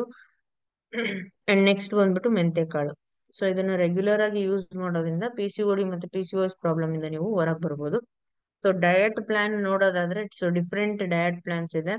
ಸೊ ಪ್ರತಿಯೊಂದು ಡೇಗೂ ನೀವು ಬ್ರೇಕ್ಫಾಸ್ಟ್ ಅಥವಾ ಮೀಲ್, ಲಂಚ್, ಈವ್ನಿಂಗ್ ಸ್ನಾಕ್ಸ್ ಆಗಿರ್ಬೋದು ಅಥವಾ ಡಿನ್ನರ್ ಆಗಿರ್ಬೋದು ಪ್ರಾಪರ್ ಆಗಿ ಫಾಲೋ ಅಪ್ ಮಾಡಿದ್ರೆ ಏನೇ ಪ್ರಾಬ್ಲಮ್ ಇದ್ರೂ ನಿಮ್ಗೆ ಕ್ಲಿಯರ್ ಆಗುತ್ತೆ. ಸೊ ಇದು ಡಯಟ್ ಚಾರ್ಟ್ ಅಂತಾನೆ ಹೇಳ್ಬೋದು. ಸೊ ಇದನ್ನ ರುಟೀನ್ ಆಗಿ ಫಾಲೋ ಅಪ್ ಮಾಡಿ ಅಂತಾನೆ ಹೇಳಲ್ಲ, ಬಟ್ ಹೆಲ್ದಿ ಹ್ಯಾಬಿಟ್ಸ್ ನ ಫಾಲೋ ಅಪ್, ಯಾಕಂದ್ರೆ ಇಷ್ಟು ಅಕ್ಯುರೇಟ್ ಆಗಿ ಫಾಲೋ ಅಪ್ ಮಾಡಕ್ ಯಾರ ಕೈಲೂ ಆಗಲ್ಲ. ಬಟ್ ಆದ್ರೆ ಇದ್ರ ಮೇಲೆ ನೀವು ಫುಡ್ ಹ್ಯಾಬಿಟ್ಸ್ ಅನ್ನ ಸ್ವಲ್ಪ ಕಂಟ್ರೋಲ್ ಮಾಡಿ, ಅನ್ಹೆಲ್ದಿ ಫುಡ್ ಹ್ಯಾಬಿಟ್ಸ್ ನ ಅವಾಯ್ಡ್ ಮಾಡಿ. ಸೊ ಎಷ್ಟಾಗುತ್ತೋ ಅಷ್ಟು ನ್ಯಾಚುರಲ್ ಫುಡ್ಸ್ ಅನ್ನ ನೀವು ತಗೊಳ್ಳಿ. ಆಯಿಲಿ ಫುಡ್ ಆಗಿರ್ಬೋದು ಅಥವಾ ಜಂಕ್ ಫುಡ್ ಆಗಿರ್ಬೋದು ಆದಷ್ಟು ಅವಾಯ್ಡ್ ಮಾಡಿ. ಫ್ರೂಟ್ಸ್, ವೆಜಿಟೇಬಲ್ಸ್ ಜಾಸ್ತಿ ಕನ್ಸ್ಯೂಮ್ ಮಾಡಿ. ಇದಿಷ್ಟು ಪ್ರಾಪರ್ ಆಗಿ ಫಾಲೋ ಅಪ್ ಮಾಡೋದ್ರಿಂದ ನಿಮ್ಗೆ PCOS ಪ್ರಾಬ್ಲಮ್ ಅಥವಾ ಲೇಡೀಸ್ ಗೈನಿಕ್ ಪ್ರಾಬ್ಲಮ್ ಯಾವುದೇ ಇದ್ರೂ ಕೂಡ ನಿಮ್ಗೆ ಆದಷ್ಟು ಬೇಗ ಕ್ಲಿಯರ್ ಆಗುತ್ತೆ ಅಂತ ಹೇಳ್ತೀನಿ. ಸೊ ಇಷ್ಟೊತ್ತು ಲೇಡೀಸ್ ಇನ್ಫರ್ಟಿಲಿಟಿ ಬಗ್ಗೆ ಡಿಸ್ಕಸ್ ಮಾಡಿದ್ವಿ. ಸೊ ಲಾಸ್ಟ್ ಮೇಲ್ ಇನ್ಫರ್ಟಿಲಿಟಿ ಪ್ರಾಬ್ಲಮ್ ಇತ್ತು ಅಂದ್ರೆ ಏನ್ ಮಾಡ್ಬೇಕು? ಸೊ ಮೇಲ್ ಇನ್ಫರ್ಟಿಲಿಟಿ ಪ್ರಾಬ್ಲಮ್ಗೆ ಏನ್ ಯೂಸೇಜ್ ಅಂದ್ರೆ, ಬೆಳ್ಳುಳ್ಳಿ ಜಾಸ್ತಿ ಯೂಸ್ ಮಾಡಿ, ಗ್ರೀನ್ ಟೀ ಯೂಸ್ ಮಾಡಿ, ಮೆಕರೂಟ್ ಯೂಸ್ ಮಾಡಿ, ಗಿಂಕೋ ಲೀವ್ಸ್ ಅಂತ ಬರುತ್ತೆ, ಸೊ ಅದನ್ನ ಯೂಸ್ ಮಾಡಿ, ಅಮೆರಿಕನ್ ಜಿನ್ಸಿಂಗ್ ಅಥವಾ ಪ್ಯಾನಾಕ್ಸ್ ಜಿನ್ಸಿಂಗ್ ಅದನ್ನ ಯೂಸ್ ಮಾಡಿ, ಅಶ್ವಗಂಧ, ಚಿಸಂದ್ರ ಬೆರ್ರಿ ಅಂತ ಕರಿತೀವಿ, ಫ್ಲಾಕ್ಸೀಡ್ ಆಯಿಲ್ ಆಗಿರ್ಬೋದು, ಅಥವಾ ಆ ದಮಿನಿಯಾ ಅಂತ ಕರಿತೀವಿ, ಅದನ್ನ ಯೂಸ್ ಮಾಡಿ, ಗೋಜಿ ಬೆರಿ ಯೂಸ್ ಮಾಡಿ. ಇದಿಷ್ಟು ಯೂಸ್ ಮಾಡೋದ್ರಿಂದ ಮೇಲ್ ಇನ್ಫರ್ಟಿಲಿಟಿ ಪ್ರಾಬ್ಲಮ್ ಏನಾದ್ರು ಇತ್ತು ಅಂದ್ರೆ ಸೊ ಅದು ಕ್ಲಿಯರ್ ಆಗುತ್ತೆ. ಸೊ ಬೆಸ್ಟ್ ಹರ್ಬ್ಸ್ ನೀವು ಫಿಮೇಲ್ ಇನ್ಫರ್ಟಿಲಿಟಿಗೆ ಯೂಸ್ ಮಾಡೋದಾದ್ರೆ, ಫರ್ಟಿಲಿಟಿನ ಡೆವಲಪ್ ಮಾಡಕ್ಕಾದ್ರೆ, ಸೊ ಡೇಟ್ ಪಾಮ್ ಅಂತ ಕರಿತೀವಿ. ಸೊ ಅದನ್ನ ಯೂಸ್ ಮಾಡಿ. ಡೇಟ್ಸ್ ನೀವೇನ್ ಯೂಸ್ ಮಾಡ್ತೀರಾ ಅದು ಹಣ್ಣಿರ್ಬೇಕು, ಅಂದ್ರೆ ಫುಲ್ಲಿ ಡೇಟ್ಸ್ ಆಗಿ ಕನ್ವರ್ಟ್ ಆಗಿರ್ಬಾರ್ದು, ಹಣ್ಣಿರ್ಬೇಕು, ಅದನ್ನ ಯೂಸ್ ಮಾಡಿ. ಆಮೇಲೆ ಸೋಪಿಂಗ್ ಕಾಳು ಯೂಸ್ ಮಾಡಿ, ಚೆಸಲ್ ಪೆರಿ ಅಂತ ಬರುತ್ತೆ ಅದನ್ನ ಯೂಸ್ ಮಾಡಿ, ಚಕ್ಕೆ, ಅಶ್ವಗಂಧ ಆಗಿರ್ಬೋದು, ಕೆಮೊಮೈಲ್ ಹೂ ಬರುತ್ತೆ ಅದರದ್ದು ನೀವು ಇಂಗ್ರೀಡಿಯೆಂಟ್ ನ ಯೂಸ್ ಮಾಡ್ಬೋದು, ಪೊಮೊಗ್ರಾನೆಟ್, ಆಮೇಲೆ ಲುಕೋರೈಸ್ ಯೂಸ್ ಮಾಡ್ಬೋದು, ಅಂಡ್ ಬ್ಲ್ಯಾಕ್ ಸೀಡ್. ಸೊ ಇದಿಷ್ಟು ನೀವು ಫರ್ಟಿಲಿಟಿನ ಡೆವಲಪ್ಮೆಂಟ್ ಮಾಡಕ್ಕೆ ಲೇಡೀಸಿಗೆ ಯೂಸ್ ಮಾಡ್ಬೋದು. ಸೊ ಮೇಜರ್ ಮ್ಯಾಕ್ರೂಟ್ ನ ಯೂಸ್ ಮಾಡಿ. ಆಮೇಲೆ ಬ್ಲ್ಯಾಕ್ ಕೋಶ್ ಅಂತ ಕರಿತೀವಿ, ಸೊ ಅಶ್ವಗಂಧ, ವೈಟೆಕ್ಸ್, ಆಮೇಲೆ ಈವ್ನಿಂಗ್ ಪ್ರೈಮ್ ರೋಸ್ ಆಯಿಲ್ ಅಂತ ಕರಿತೀವಿ. ಸೊ ಇದನ್ನ ರೆಗ್ಯುಲರ್ ಆಗಿ ಯೂಸ್ ಮಾಡೋದ್ರಿಂದ ಇರೆಗ್ಯುಲರ್ ಪೀರಿಯಡ್ಸ್ ಕಂಟ್ರೋಲ್ ಆಗುತ್ತೆ, ಹಾರ್ಮೋನಲ್ ಚೇಂಜಸ್ ನಾರ್ಮಲ್ ಆಗುತ್ತೆ, ಟೆಸ್ಟೋಸ್ಟೆರಾನ್ ಡೆವಲಪ್ಮೆಂಟ್ ಅಲ್ಲಿ ಚೇಂಜಸ್ ಆಗುತ್ತೆ, ಈ ತರ ರಿಪ್ರೊಡಕ್ಟಿವ್ ಆರ್ಗನ್ಸ್ ಕೂಡ ನಿಮ್ಗೆ ಇಂಪ್ರೂವ್ ಆಗುತ್ತೆ. ಇದೆಲ್ಲಾನು ನಿಮಗೆ ಹರ್ಬಲ್ ಇಂಗ್ರೀಡಿಯೆಂಟ್ಸ್. ಸೊ ಅದನ್ನ ನ್ಯಾಚುರಲ್ ವೇನಾಗಿ ನೀವು ಫರ್ಟಿಲಿಟಿನ ಡೆವಲಪ್ಮೆಂಟ್ ಮಾಡೋಕೆ. ಸೊ ನಾರ್ಮಲ್ ಫರ್ಟಿಲಿಟಿ ನೀವು ನೋಡ್ಬೋದು. ಸೊ ನಾನು ಅವಾಗ್ಲೇ ಹೇಳಿದೆ ಎಗ್ ರಿಲೀಸ್, ಓವುಲೇಷನ್ ಆಗುತ್ತೆ. ಸೊ ಇಲ್ಲಿ ನಿಮ್ಗೆ ಓವುಲೇಷನ್ ಆಗಿ ಎಗ್ ರಿಲೀಸ್ ಆಗುತ್ತೆ. ಸೊ ಎಗ್ ರಿಲೀಸ್ ಆಗಿರೋದು ಸ್ಪರ್ಮ್ ಜೊತೆಗೆ ಕನೆಕ್ಟ್ ಆಗಿ ಇಲ್ಲಿ ನಿಮಗೆ ಫರ್ಟಿಲೈಸೇಷನ್ಸ್ ಸ್ಟಾರ್ಟ್ ಆಗುತ್ತೆ. ಫರ್ಟಿಲೈಸೇಷನ್ ಏನಾಗುತ್ತೆ, ಎಂಬ್ರಿಯೋ ಆಗಿ ಡೆವಲಪ್ಮೆಂಟ್ ಆಗುತ್ತೆ. ಸೊ ಅದನ್ನ ಇಂಪ್ಲಾಂಟೇಶನ್ಸ್ ನಾವು ಮಾಡ್ತೀವಿ. ಸೊ ಇಂಪ್ಲಾಂಟೇಶನ್ ಆಗಿ ಬೇಬಿ ಡೆವಲಪ್ ಆಗುತ್ತೆ. ಸೊ ಫೈನಲಿ ನಿಮಗೆ ಬೇಬಿ ಆಗುತ್ತೆ. ಸೊ ಇದು ಫರ್ಟಿಲೈಸೇಷನ್ ಪ್ರೊಸೆಸ್ ಅಂತಾನೆ ಹೇಳ್ತೀವಿ. ಜಸ್ಟ್ ಫಾರ್ ಇನ್ಫಾರ್ಮೇಶನ್ ಅನ್ನ ಕ್ಲಾರಿಟಿ ಕೊಟ್ಟಿದ್ದು. ನಾನು ಅವಾಗ್ಲೇ ಹೇಳ್ದೆ ಇನ್ಫರ್ಟಿಲಿಟಿ ಪ್ರಾಬ್ಲಮ್ಸ್ ಬರುತ್ತೆ ಅಂತ. ಸೊ ಲೇಡೀಸಿಗೆ ಅಷ್ಟೇ ಅಲ್ಲ, ಮೆನ್ಸಿಗೂ ಕೂಡ ಇನ್ಫರ್ಟಿಲಿಟಿ, ಮೇಲ್ ಇನ್ಫರ್ಟಿಲಿಟಿ ಅಂತ ಕರಿತೀವಿ. ಸೊ ಇವಾಗ ಅದು ಕಾಮನ್ ಆಗಿದೆ because of routine life cycle ಅಂತಾನೆ ಹೇಳ್ಬೋದು. ಸೊ ಸ್ಟ್ರೆಸ್ ಲೈಫ್ ಆಗಿರ್ಬೋದು, ಅಥವಾ ಬೇರೆ ಏನೇನೋ ಪ್ರಾಬ್ಲಮ್ಸ್ ಆಗಿರ್ಬೋದು, ಫುಡ್ ಹ್ಯಾಬಿಟ್ಸ್ ಆಗಿರ್ಬೋದು. ಸೊ ಇದು ಕಾಮನ್ ಆಗಿದೆ. ಮೇಜರ್ ಮೇಲ್ ಇನ್ಫರ್ಟಿಲಿಟಿ ಪ್ರಾಬ್ಲಮ್ಸ್ ಬಂದ್ಬಿಟ್ಟು ಸ್ಪರ್ಮ್ ಕೌಂಟ್ ಡೌನ್ ಆಗೋದಾಗಿರ್ಬೋದು, ಎರೆಕ್ಟೈಲ್ ಡಿಸ್ಫಂಕ್ಷನ್ ಅಂತ ಕರಿತೀವಿ ಅದಾಗಿರ್ಬೋದು, ಅಬ್ಸ್ಟ್ರಾಕ್ಷನ್ ಇನ್ ಜೆನೆಟಿಕ್ ಟ್ರ್ಯಾಕ್ ಅಲ್ಲಿ ಏನಾದ್ರು ಅಬ್ಸ್ಟ್ರಾಕ್ಷನ್ಸ್ ಆಗಿದ್ರೆ, ಅಥವಾ ಸ್ಪರ್ಮ್ ಮೊಬಿಲಿಟಿ ಏನಾದ್ರು ಲೋ ಇತ್ತು ಅಂದ್ರೆ, ಸ್ಟ್ರಕ್ಚರಲ್ ಡಿಫೆಕ್ಟ್ ಇತ್ತು ಅಂದ್ರೆ, ಅಥವಾ ಸೀಮನ್ ವಾಲ್ಯೂಮ್ ಡೌನ್ ಇತ್ತು ಅಂದ್ರೆ, ಇದಿಷ್ಟು ಕೂಡ major cause for mail infertility ಅಂತ ಕರಿತೀವಿ. ಸೊ ಅದಕ್ಕೆ ನಾನು ಏನ್ ಹರ್ಬ್ಸ್ ಯೂಸ್ ಮಾಡ್ಬೇಕು ಅಂತಾನು ಹೇಳಿದೆ. ಸೊ ಅದನ್ನ ಪ್ರಾಪರ್ ಆಗಿ ಯೂಸ್ ಮಾಡಿದ್ರೆ ಸೊ ಇನ್ಫರ್ಟಿಲಿಟಿನ ನೀವು ರೆಡ್ಯೂಸ್ ಮಾಡ್ಕೋಬಹುದು. ಸೊ ಥ್ಯಾಂಕ್ಸ್ ಟು ಫೋವೆ, ಯಾಕಂದ್ರೆ ಮೇಲ್ ಇನ್ಫರ್ಟಿಲಿಟಿ ಪ್ರಾಬ್ಲಮಿಗೆ ಒಂದು ಮೇಜರ್ ಸೊಲ್ಯೂಷನ್ ಬಂದಿದೆ, ಸೂಪರ್ ಪವರ್ ಪ್ಲಸ್. ಸೊ ಇದನ್ನ ನೀವು ಯೂಸ್ ಮಾಡೋದ್ರಿಂದ, ರೆಗ್ಯುಲರ್ ಆಗಿ ಯೂಸ್ ಮಾಡೋದ್ರಿಂದ, ಸೊ ಆ ಒಂದು ಸಮಸ್ಯೆಯಿಂದ ಹೊರಗೆ ಬರ್ಬೋದು. ಸೊ ನಾನೇನ್ ಹರ್ಬಲ್ ಇಂಗ್ರೀಡಿಯೆಂಟ್ಸ್ ಹೇಳಿದೆ, ಸೊ ಅದ್ರ ಜೊತೆಗೆ ನಿಮ್ಗೆ ಸಪ್ಲಿಮೆಂಟ್ ಆಗಿ ಪವರ್ ಪ್ಲಸ್ ನ ಯೂಸ್ ಮಾಡಿ. ಸೊ ಹರ್ಬಲ್ ಇಂಗ್ರೀಡಿಯೆಂಟ್ಸ್ ಯೂಸ್ ಮಾಡ್ಲಿಲ್ಲ ಅಂದ್ರೂ ಪರವಾಗಿಲ್ಲ, ಪವರ್ ಪ್ಲಸ್ ಯೂಸ್ ಮಾಡಿದ್ರೆ ನಿಮ್ಗೆ ಸಮಸ್ಯೆಗಳು ಕ್ಲಿಯರ್ ಆಗುತ್ತೆ ಅಂತಾನೆ ಹೇಳ್ಬೋದು. ಸೊ ಯಾಕಂದ್ರೆ ವೈಟಾಲಿಟಿ ಆಗಿರ್ಬೋದು, ಎನರ್ಜಿ ಸ್ಟಾಮಿನಾ ಆಗಿರ್ಬೋದು ಬೂಸ್ಟ್ ಅಪ್ ಮಾಡುತ್ತೆ. ಸೊ ಯಾವುದೇ ಇನ್ಫರ್ಟಿಲಿಟಿ ಪ್ರಾಬ್ಲಮ್ ಇದ್ರೂ ಕೂಡ ನೀವು ಯೂಸ್ ಮಾಡಬಹುದು. ಸೊ ಯಾವುದೇ ಹೆಸಿಟೇಷನ್ಸ್ ಇಲ್ಲ, ಯಾವುದೇ ಸೈಡ್ ಎಫೆಕ್ಟ್ಸ್ ಇರಲ್ಲ, ನಾರ್ಮಲ್ ವೇ ಆಗಿ ನಿಮ್ಗೆ ಫರ್ಟಿಲಿಟಿಗೆ ಹೆಲ್ಪ್ ಮಾಡುತ್ತೆ ಅಂತ ಹೇಳ್ಬೋದು. ಸೊ ಯಾರೇ ಆಗಿರ್ಬೋದು ಯೂಸ್ ಮಾಡ್ಬೋದು. So only for men. So ಮುಂಚೆ ಪವರ್ ಪ್ಲಸ್ ನೀವು ಮೇಲ್ ಅಂಡ್ ಫಿಮೇಲ್ ಎರಡು ಯೂಸ್ ಮಾಡಬಹುದಾಗಿತ್ತು. ಬಟ್ ಇವಾಗ ಹೊಸ ಅಡಿಷನ್ ಏನ್ ಬಂದಿದೆ, so that is only for males ಅಂತಾನೆ ಹೇಳ್ಬೋದು. ಸೊ ಯೂಸ್ ಮಾಡಿದ್ರೆ ನಿಮಗೆ ತುಂಬಾನೇ ಸ್ಟ್ರೆಂತ್ ಆಗುತ್ತೆ, ಆಮೇಲೆ ಇನ್ಫರ್ಟಿಲಿಟಿ ಪ್ರಾಬ್ಲಮ್ ಇದ್ರೆ ಕ್ಲಿಯರ್ ಆಗುತ್ತೆ ಅಂತಾನೆ ಹೇಳ್ಬೋದು. So next major and last gynaec problem ಬಂದ್ಬಿಟ್ಟು ಮೆನೋಪಾಸ್ ಪ್ರಾಬ್ಲಮ್. ಸೊ ಯಾಕಂದ್ರೆ ಏಜ್ ಆದ ಮೇಲೆ ನಿಮಗೆ ಏನಾಗುತ್ತೆ, ಮೆನೋಪಾಸ್ ಸೈಕಲ್ ಸ್ಟಾರ್ಟ್ ಆಗುತ್ತೆ. ಅಂದ್ರೆ ಪೀರಿಯಡ್ಸ್ ಸ್ಟಾಪ್ ಆಗೋ ಒಂದು ಸ್ಟೇಜ್ ಏನಿದೆ ಅದನ್ನ ಮೆನೋಪಾಸಲ್ ಸ್ಟೇಜ್ ಅಂತ ಕರಿತೀವಿ. ಸೊ ಆ ಒಂದು ಸ್ಟೇಜ್ ಅಲ್ಲಿ ನಿಮ್ಗೆ ಸುಸ್ತಾಗೋದಾಗಿರ್ಬೋದು, ಅಥವಾ ಬೆವರು ಜಾಸ್ತಿ ಬರೋದಾಗಿರ್ಬೋದು, ಅಥವಾ ಏನಂದ್ರೆ ತುಂಬಾನೇ ಇರಿಟೇಷನ್ಸ್ ಆಗೋದಾಗಿರ್ಬೋದು, ವೇಟ್ ಗೇನ್ ಆಗೋದಾಗಿರ್ಬೋದು, ಅಥವಾ ಇರೆಗ್ಯುಲರ್ ಪೀರಿಯಡ್ಸ್ ಅಂತ ಕರಿತೀವಿ. ಕೆಲವೊಬ್ಬರಿಗೆ 2 ಮಂತ್ಸ್ ಒನ್ಸ್ ಆಗುತ್ತೆ, ಕೆಲವೊಬ್ಬರಿಗೆ 3 ಮಂತ್ಸ್ ಒನ್ಸ್ ಆಗುತ್ತೆ. ಈ ತರ ವೇರಿಯೇಷನ್ಸ್ ಇರುತ್ತೆ, ಮೂಡ್ ಸ್ವಿಂಗ್ಸ್ ತುಂಬಾನೇ ಇರುತ್ತೆ. ಸೊ ಅದು ಎಲ್ಲಾ ಪ್ರಾಬ್ಲಮ್ಸ್ ನಿಮ್ಗೆ ಫುಡ್ ಹ್ಯಾಬಿಟ್ಸ್ ಅಲ್ಲಿ ಅಥವಾ ಹಾರ್ಮೋನಲ್ ಇಂಬ್ಯಾಲೆನ್ಸ್ ಆಗದೆ ಇರೋ ತರ ನೀವು ನೋಡ್ಕೊಂಡ್ರೆ, ಸೊ ಮೆನೋಪಾಸ್ ಪ್ರಾಬ್ಲಮ್ಸ್ ನಿಮಗೆ ಬರೋದಿಲ್ಲ. ಸೊ ಯಾವುದೇ ರೀತಿಯಾದಂತಹ ಸಿಂಪ್ಟಮ್ಸ್ ನೀವು ಸಣ್ಣದಾಗಿದ್ದಾಗೆ ಐಡೆಂಟಿಫೈ ಮಾಡಿ ಅದಕ್ಕೆ ಕರೆಕ್ಟ್ ಆಗಿ ಟ್ರೀಟ್ಮೆಂಟ್ ಮಾಡ್ಕೊಂಡ್ರೆ, ಸೊ ಯಾವುದೇ ರೀತಿಯಾದಂತಹ ಪ್ರಾಬ್ಲಮ್ಸ್ ಬರಲ್ಲ ಅಂತ ಹೇಳ್ತೀನಿ. So this is the last topic ಅಂತ ಹೇಳ್ತೀನಿ. ಸೊ ಥ್ಯಾಂಕ್ಸ್ ಟು ಫೋವೆ. ಸೊ ಲೇಡೀಸ್ ಏನೇ ಪ್ರಾಬ್ಲಮ್ ಇದ್ರು ಕೂಡ, ಸೊ ನಮ್ಮ BCM Pro ಗೈನಿಕ್ ಇಶ್ಯೂಸ್ ಯಾವುದೇ ಇದ್ರು ಕೂಡ BCM Pro ಯೂಸ್ ಮಾಡಿ ಗೈನಿಕ್ ಇಶ್ಯೂಸ್ ನ ಸಾಲ್ವ್ ಮಾಡಬಹುದು. ಸೊ ಗೈನಿಕ್ಗೆ ಮೇಜರ್ ಆಗಿ ಆಸನ ಏನಿದೆ, ಸೊ BCM ಒಳಗೆ, ಸೊ ಇಲ್ಲಿ ನೋಡ್ಬೋದು ನೀವು, ಇದು ಸಿಟ್ಟಿಂಗ್ ಎಕ್ಸರ್ಸೈಸ್. ಸೊ ಸಿಟ್ಟಿಂಗ್ ಅಲ್ಲಿ ಮಾಡ್ತಕ್ಕಂಥದ್ದು. ಸೊ ಸ್ಟ್ಯಾಂಡಿಂಗು ಮಾಡಿ, ಬಟ್ ಇದನ್ನ ನೀವು 5 to 10 minutes ಡೈಲಿ ಮಾಡೋದ್ರಿಂದ ಯಾವುದೇ ಗೈನಿಕ್ ಇಶ್ಯೂಸ್ ಇದ್ರೂ ಕೂಡ ಕ್ಲಿಯರ್ ಆಗುತ್ತೆ ಅಂತ ಹೇಳ್ಬೋದು. ಸೊ ಅದ್ರ ಜೊತೆಗೆ ಥ್ಯಾಂಕ್ಸ್ ಟು ಒನ್ಸ್ ಅಗೇನ್ ಫೋವೆ. ಸೊ ವಂಡರ್ಫುಲ್ ಸ್ಯಾನಿಟರಿ ನ್ಯಾಪ್ಕಿನ್ಸ್ ನಾವು ನಮಗೆ ಪ್ರೊವೈಡ್ ಮಾಡಿದ್ದಾರೆ. ಸೊ ಅದು 3 ವೆರೈಟೀಸ್ 3 ರೇಂಜಸ್ ಅಲ್ಲಿ ಇದೆ. So day pad, night pad ಮತ್ತೆ ಪ್ಯಾಂಟಿ ಲೈನರ್. ಸೊ ಎಲ್ಲಾನು ಪ್ರಾಪರ್ ಆಗಿ ಯೂಸ್ ಮಾಡಿದ್ರೆ ನೀವು, ಸೊ ಯಾವುದೇ ಸಮಸ್ಯೆ ಇರ್ಬೋದು, ಮೇನ್ ಆಗಿ ಸರ್ವಿಕ್ಸ್ ಕ್ಯಾನ್ಸರ್ ಆಗಿರ್ಬೋದು, ಸರ್ವಿಸಿಟಿಸ್ ಪ್ರಾಬ್ಲಮ್ ಆಗಿರ್ಬೋದು, ಯೂರಿನರಿ ಇನ್ಫೆಕ್ಷನ್ಸ್ ಆಗಿರ್ಬೋದು. ಸೊ ಈ ತರದ್ದು ಮೇಜರ್ ಗೈನಿಕ್ ಇಶ್ಯೂಸ್ ಬರಕ್ಕೆ ಮೇನ್ ರೀಸನ್ ನಾವು ಯೂಸ್ ಮಾಡ್ತಕ್ಕಂಥ ಸ್ಯಾನಿಟರಿ ನ್ಯಾಪ್ಕಿನ್ಸ್. ಸೊ ಅದಕ್ಕೆ ಸ್ವಿಚ್ ಟು ಫೋವೆ ಸ್ಯಾನಿಟರಿ ನ್ಯಾಪ್ಕಿನ್. ಯಾಕಂದ್ರೆ ತುಂಬಾನೇ ಗೈನಿಕ್ ಪ್ರಾಬ್ಲಮ್ಸ್ ಇಂದ ತುಂಬಾ ಲೇಡೀಸ್ ಸಫರ್ ಆಗ್ತಾ ಇದ್ದಾರೆ. So because unhealthy sanitary napkin. So smart sanitary napkin ಗೆ ಕನ್ವರ್ಟ್ ಆಗಿ, ಸೊ ಎಷ್ಟು ಜನ ಆಗುತ್ತೋ ಅಷ್ಟು ಜನಕ್ಕೆ ಇದನ್ನ ಸ್ಪ್ರೆಡ್ ಮಾಡಿ, ಸ್ಯಾನಿಟರಿ ನ್ಯಾಪ್ಕಿನ್ ಇನ್ಫೆಕ್ಷನ್ಸ್ ನ ಏನೇನ್ ಆಗ್ತಾ ಇದೆ, ಅದರ ಪ್ರಾಬ್ಲಮ್ಸ್ ಏನು, ಇಶ್ಯೂಸ್ ಏನು. ಸೊ ನಾನು ಫಸ್ಟ್ ಸೆಷನ್ಸ್ ಅಲ್ಲಿ, ಅಂದ್ರೆ ಸ್ಯಾನಿಟರಿ ಪ್ಯಾಡಿನ ಒಂದು ಸೆಷನ್ ಅಲ್ಲಿ ನಾನು ಎಕ್ಸ್ಪ್ಲೈನ್ ಮಾಡಿದೀನಿ. ಯೂಟ್ಯೂಬ್ ಅಲ್ಲಿ ವಿಡಿಯೋ ಇದೆ, ಬೇಕಾದ್ರೆ ನೋಡಿ. ಸೊ ಯಾಕೆ ನಾವು ಸ್ಯಾನಿಟರಿ ನ್ಯಾಪ್ಕಿನ್ ಅನ್ನ, ಅದರ್ ಸ್ಯಾನಿಟರಿ ನ್ಯಾಪ್ಕಿನ್ ಅನ್ನ ಯೂಸ್ ಮಾಡಬಾರ್ದು, ಸೊ ಯಾವ ಬ್ರ್ಯಾಂಡ್ ನ ನಾವು ಯೂಸ್ ಮಾಡ್ತಾ ಇದೀವಿ, ಪ್ರತಿಯೊಂದರಲ್ಲೂ ಕೂಡ ನಮ್ಗೆ ಸಮಸ್ಯೆ ಇದೆ, ಯಾವ ತರ ಅದು ರೆಡಿ ಆಗುತ್ತೆ, ಅದರಿಂದ ಏನ್ ಪ್ರಾಬ್ಲಮ್ ಆಗುತ್ತೆ ಅನ್ನೋದು ಕ್ಲಿಯರ್ ಆಗಿ ನಾನು ಎಕ್ಸ್ಪ್ಲೈನ್ ಮಾಡಿದೀನಿ ಅದರಲ್ಲಿ. ಸೊ ಅದನ್ನೊಂದ್ಸರಿ ವಿಡಿಯೋ ನೋಡಿ. ಆ ಇಲ್ಲಿ ನಿಮಗೆ ಹೇಳೋದಾದ್ರೆ, ಫೋವೆ ಸ್ಯಾನಿಟರಿ ನ್ಯಾಪ್ಕಿನ್ ಅಲ್ಲಿ ಯಾವುದೇ ರೀತಿಯಾದಂತಹ ಇರಿಟೇಷನ್ಸ್, ಇನ್ಫೆಕ್ಷನ್ಸ್ ಏನು ಆಗೋದಿಲ್ಲ. ಯಾಕಂದ್ರೆ ಹರ್ಬಲ್ ಇಂಗ್ರೀಡಿಯೆಂಟ್ಸ್ ಯೂಸ್ ಮಾಡಿರೋದ್ರಿಂದ ಯಾವುದೇ ರೀತಿ ಸೈಡ್ ಎಫೆಕ್ಟ್ಸ್ ಆಗಲ್ಲ, ಅಂಡ್ ಬಾಡಿ ನಿಮಗೆ ನಾರ್ಮಲ್ ಆಗಿರುತ್ತೆ.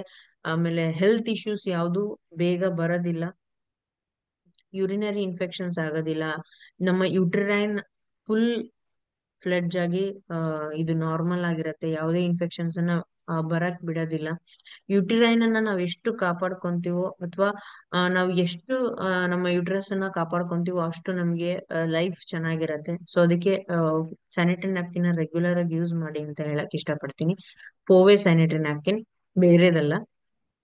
ಸೊ ನೆಕ್ಸ್ಟ್ ಬಂದ್ಬಿಟ್ಟು ಲಿವರ್ ರೆಡಿ. ಸೊ ಮೇಜರ್ ನಮ್ಮ ಫುಡ್ ಹ್ಯಾಬಿಟ್ಸ್ ಅನ್ನ ಕೆಲವೊಬ್ಬರಿಗೆ ಹೆಂಗಾಗಿರುತ್ತೆ ಅಂದ್ರೆ ಟೈಮ್ ಟು ಟೈಮ್ ಫುಡ್ ತಗೊಳೋದಿಲ್ಲ, ಫುಡ್ ಮ್ಯಾನೇಜ್ಮೆಂಟ್ ಕರೆಕ್ಟ್ ಆಗಿರಲ್ಲ.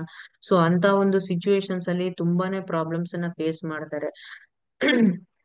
ಸೊ ಅದ್ ಎಲ್ಲದಕ್ಕೂ ಮೇಜರ್ ನೀವು ಲಿವರ್ ಎಡಿನ ಯೂಸ್ ಮಾಡಿ, ಲಿವರ್ ಎಡಿ ಸ್ಟಾರ್ಟ್ ಮಾಡಿ. ಸೊ ಲಿವರ್ ಎಡಿ ಸ್ಟಾರ್ಟ್ ಮಾಡೋದ್ರಿಂದ ನಿಮ್ಗೆ ಏನಾಗುತ್ತೆ, ಓವರ್ ಆಲ್ ಡೈಜೆಷನ್ ಪ್ರಾಬ್ಲಮ್ಸ್ ಇದ್ರೆ ಅಥವಾ ಓವರ್ ಆಲ್ ಈ ತರ ನಿಮ್ಗೆ ಏನಾದ್ರು ಗ್ಯಾಸ್ಟ್ರಿಕ್ ಪ್ರಾಬ್ಲಮ್ ಆಗಿರ್ಬೋದು, ಅಥವಾ ಫುಡ್ ಪ್ರಾಪರ್ ಇಂಟೇಕ್ ಇಲ್ಲದೆ ಏನೇ ಸಮಸ್ಯೆ ಬಂದ್ರು ಕೂಡ ಲಿವರ್ ಎಡಿ ಅದನ್ನ ಸಾಲ್ವ್ ಮಾಡುತ್ತೆ ಅಂತಾನೆ ಹೇಳ್ಬೋದು. ಸೊ ಇನ್ನ ಕೆಲವೊಬ್ಬರಿಗೆ ಪ್ರೋಟೀನ್ ಡಿಫಿಷಿಯನ್ಸಿ ಜಾಸ್ತಿ ಇರುತ್ತೆ. ಸೊ ಅವರಿಗೆ ಆಲ್ ಪ್ಲಾಂಟ್ ಪ್ರೋಟೀನ್ ಪೌಡರ್ ನೀವು ಸಜೆಸ್ಟ್ ಮಾಡಿ. ಸೊ ಪ್ರೋಟೀನ್ಸ್ ವೇರಿಯೇಷನ್ಸ್ ಇತ್ತು ಅಂದ್ರೆ ಸೊ ಅವಾಗ ತುಂಬಾನೇ ಪ್ರಾಬ್ಲಮ್ಸ್ ಬರುತ್ತೆ, ಸುಸ್ತಾಗೋದು, ಆಯಾಸ ಆಗೋದು, ವಿಟಮಿನ್ ಡಿಫಿಷಿಯನ್ಸಿ ಆಗೋದು. ಸೊ ಈ ತರದ್ದು ಹಲವಾರು ಸಮಸ್ಯೆ ಬರ್ತಾ ಹೋಗುತ್ತೆ. ಸೊ ಅವಾಗ ನೀವು ಆಲ್ ಪ್ಲಾಂಟ್ ಪ್ರೋಟೀನ್ ಪೌಡರ್ ನ ಯೂಸ್ ಮಾಡಬಹುದು. ಸೊ ಅದ್ರ ಜೊತೆಗೆ ಏನಾದ್ರೂ ಸ್ಕಿನ್ ಇನ್ಫೆಕ್ಷನ್ಸ್ ಇತ್ತು ಅಂದ್ರೆ ಸಿಬುಕ್ತಾನ್ ಡ್ರಾಪ್ಸ್ ಕೂಡ ನೀವು ಯೂಸ್ ಮಾಡಬಹುದು. ಸೊ ಇದಿಷ್ಟು ಫೋವೆಯ ಒಂದು ಪ್ರಾಡಕ್ಟ್ಸ್ ನಾವು ರೆಗ್ಯುಲರ್ ಆಗಿ ನಮ್ಮ ಬಾಡಿನ ಹೆಲ್ತಿ ಆಗಿ ಇಟ್ಕೊಳಕ್ಕೆ ಅಥವಾ ಲೇಡೀಸ್ ಪ್ರಾಬ್ಲಮ್ಸ್ ಗೆ ನೀವು ಯೂಸ್ ಮಾಡ್ಬೇಕಾಗಿರತಕ್ಕಂಥದ್ದು. ಸೊ ಏನಾದ್ರೂ ಡೌಟ್ಸ್ ಇತ್ತು ಅಂದ್ರೆ ಕೇಳ್ಬೋದು. So thank you so much.